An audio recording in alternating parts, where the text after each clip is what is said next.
Good afternoon. This is Knox Steingraber with Interstate Roofing. I am here at 2710 Timberline Road conducting a rooftop repair for Samantha and Tyler Leist. The date is June 5th, 2026. This is going to be the second repair on the left slope. I have already done two, but this is the second one on the left slope. The first two repair attempts ultimately failed due to consequential damage because of the age and condition of the roof. So I will be taking this third attempt, the second on the left slope, with a video so you can visually see everything that I'm doing, the tools that I am using, and ultimately watch this repair attempt in real time. I'm going to go ahead and pass my phone off to a recorder here. The tools that I will be utilizing today consist of a mag hatch hammer to reinstall the fasteners to the shingle, this pry bar here, which I will utilize to separate the shingles and the adhesive tar stripping, and as well as remove the fasteners. And then the third thing I have here is a speed square, which I will utilize to show what a 45-degree angle looks like. I will not be lifting any of these shingles above a 45-degree angle, but I will go ahead and show you what a 45-degree angle looks like. This is the shingle I will be repairing. I have outlined the strip of 3 tab that we will be removing today and replacing. This center shingle on this strip of 3 tab I've marked with an X.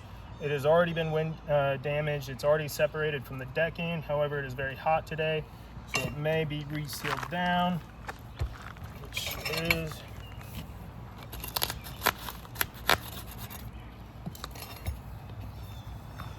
so. Since this shingle is the one we're repairing, it's already been separated from the decking. It is okay to lift the shingle and show you what a 45-degree angle looks like. So flush with the deck, here is 45 degrees. So to get that shingle up to 45 degrees, I will have to lift it about that much. Yeah, can you see that? Yep. Okay. All right, so that is a 45 degree. I will not be lifting anywhere above that. So with that, I'm gonna go ahead and begin. What I'm gonna do first is I'm gonna use this pry bar to separate the strip I will be removing from the one below, separating the adhesive tar strip from the shingle. And then as well, I will be doing that 2 courses above.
Next, I'm going to remove the fasteners in the course above the strip we're removing, and as well as the 2 courses above.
I should have all the nails removed, so I'm going to pull on the strip 3 tab that we intend on removing. And there isn't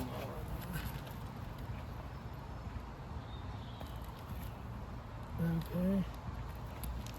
Well, because of the age and condition of this roof, when I was separating the shingle at the adhesive tar strip with this pry bar, I have dug into the shingle below.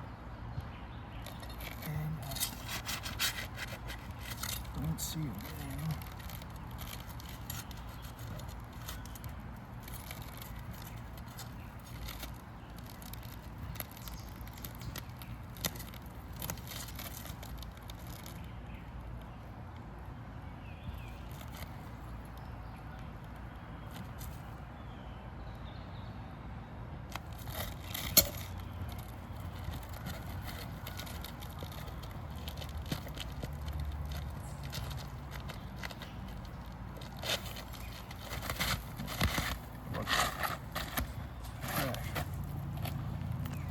I've not been taking photos throughout this process.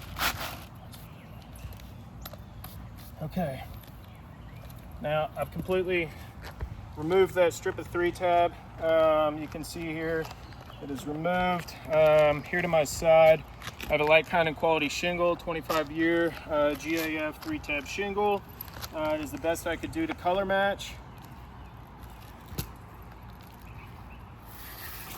Now what I'm going to do with this fresh strip of 3 tab, I'm going to utilize the chalk line that I put down before, clean up some of this mess, dirt and debris that has been allowed to get under these shingles because of the condition of the roof being so poor that strong enough winds have pushed enough debris up under the shingles themselves.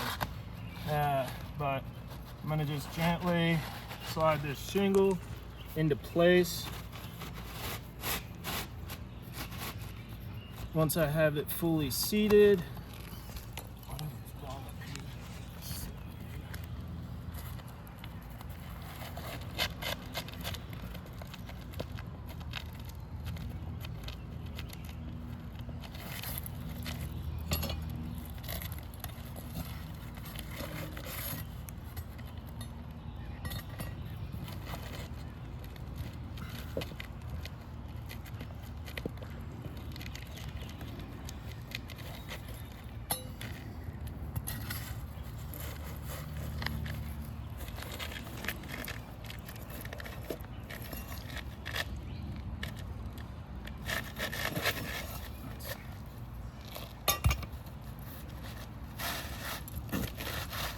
shingle I removed was caught on a nail that had completely slipped through it.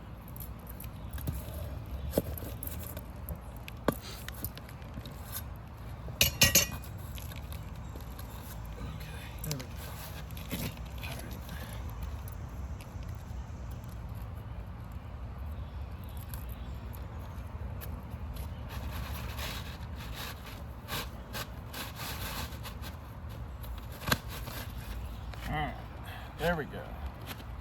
So using that chalk outline to set my new 3 tab shingle in place. Good alignment for a shingle. Now the next step in this process here is I'm going to use the mag hatch hammer to install that new strip of 3 tab.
me see under here.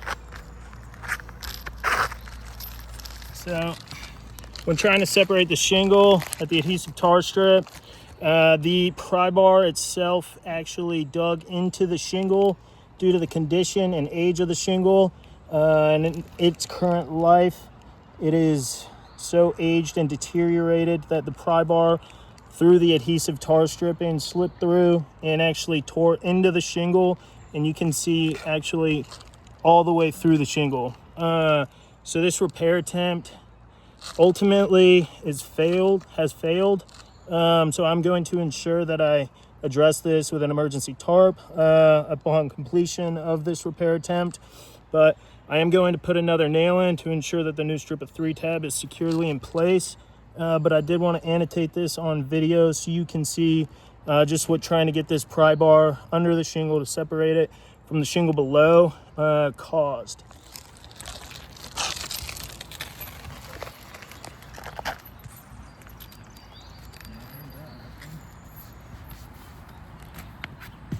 That nail sticking out probably.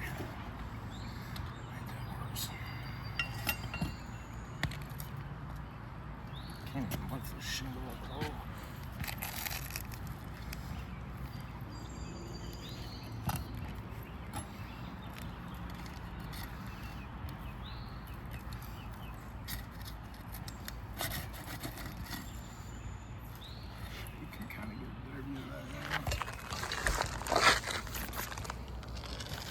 So you can actually see some of the felt paper below. I'm sorry, the plastic wrap on the back of this shingle and through to the shingle below this. It's bad.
Okay.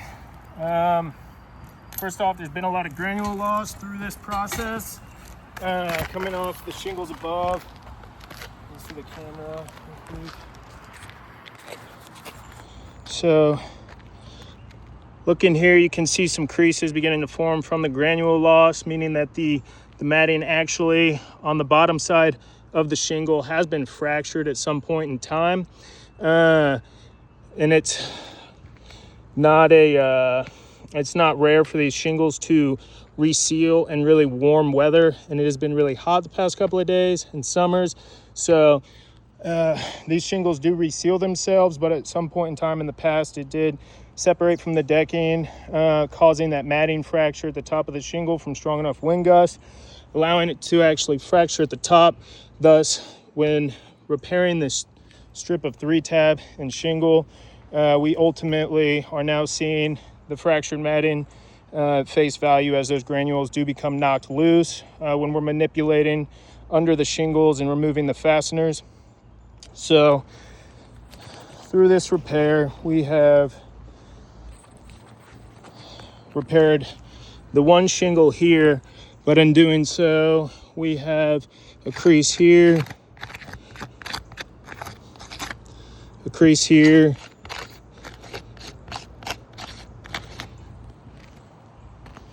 And then we have a crease here. And then to include, these shingles are in such poor condition that when I went to separate this shingle from the shingles below and separate it at the adhesive tar strip, the pry bar actually dug straight through the shingle below and ultimately caused me some issues in trying to remove the shingle, as well as some nails. But you can see just exactly what trying to separate this shingle has done to the shingles below, meaning that these shingles are now damaged, exposing the home to a multitude of issues. This test has ultimately failed. I'm gonna go ahead and get this thing emergency tarped after this, but I believe on Liberty's scope of work, it called for around 10 or so shingle repairs, and from the first 2 repairs, it was either 3 or 4 damaged shingles at the end of the repair, ultimately failing each repair. This one being 3 as well. So we'll just say for every repaired shingle, there's an additional 3 damaged shingles, and at 10 shingles being repaired, that ultimately creates 30 newly damaged shingles from the repairs, thus not bringing this home to its pre-loss condition. And in order to get them to a pre-loss condition, warranting a full roof replacement. Thank you for your time watching this video. Hope you enjoy the rest of your day.